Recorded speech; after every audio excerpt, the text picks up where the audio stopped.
today we're going to be reviewing the On Cloudflow number 2.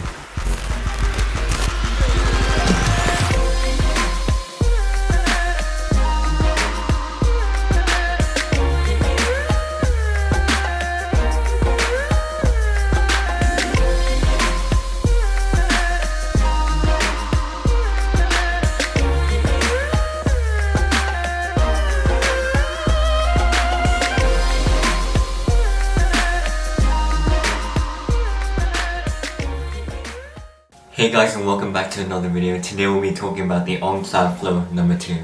Now for this shoe review, I'll be comparing it to the old version. This is the On Cloudflow number 1 and this is the On Cloudflow number 2. I have both and I've experience in running in both shoes. I've done about 100k's in this and probably close to 1,000 kilometers on this one. Now before we get into the details of the shoe, let's quickly talk about On Running as a company.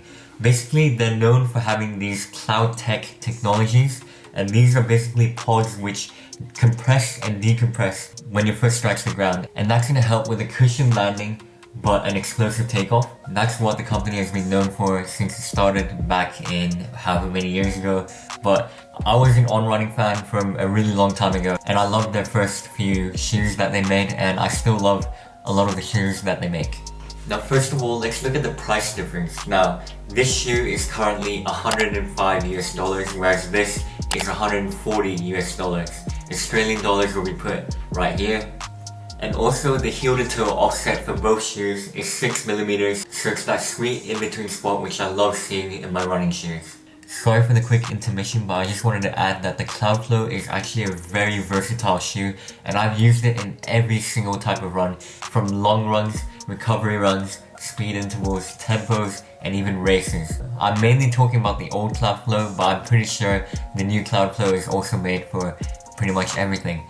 But they are primarily a road shoe and you wouldn't be taking them into the trails or any other surfaces. Now I don't want to wait till the end to give my conclusion, so I'm going to give it right off the bat. Now I don't think this shoe is worth $35 more than the old shoe, and the reason for that is because they feel more or less the same, and these only have minor incremental updates. But now that we got the conclusion out of the way, let's talk a bit about the shoe. So in this shoe's model, the Cloudflow 2 has minor incremental updates which I'll be talking about. The first one being having a lace loop.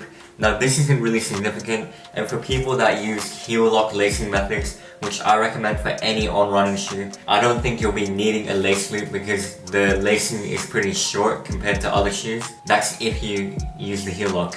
And this wasn't present in the old shoe, but I don't understand this because the old shoe had longer laces compared to this one, so they kind of shortened the laces but added something for long laces, which I don't really get. Now one change I do like in this shoe is that the seam or the gap in between the Cloud Tech pods are different. Now this has a wider gap, meaning more rocks can get stuck into it, but this one is pretty narrow, so you're not going to get random stuff stuck in between these when you're going a bit off-roading.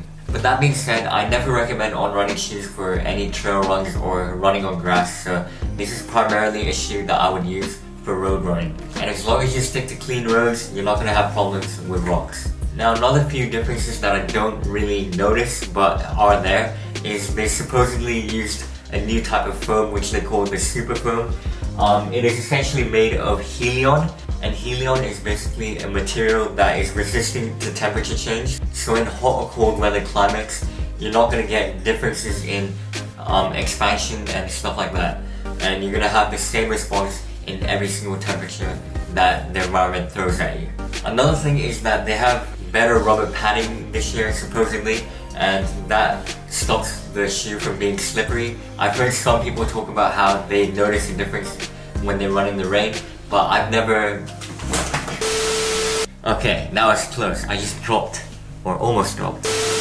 But yeah, what I was gonna say was that I don't usually run in the rain that much, so I don't really have enough experience to tell you whether I noticed the difference or not, so that's my honest answer. Now another really noticeable difference for me is the difference in rigidity and stiffness of the speedboard. So this one has a plastic speedboard throughout the midsole. I'm not quite sure if they have one in this one. I'm pretty sure they do, but it's just less rigid. So this one is more flexible and I actually prefer that.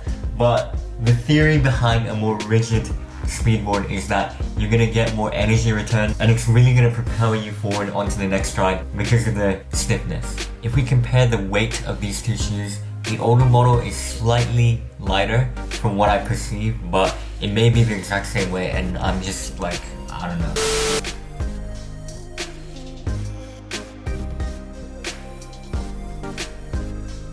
Whereas this shoe, I'm already 100 kilometers in and I still haven't broken into them yet, and they just feel stiff and they still feel like a new shoe.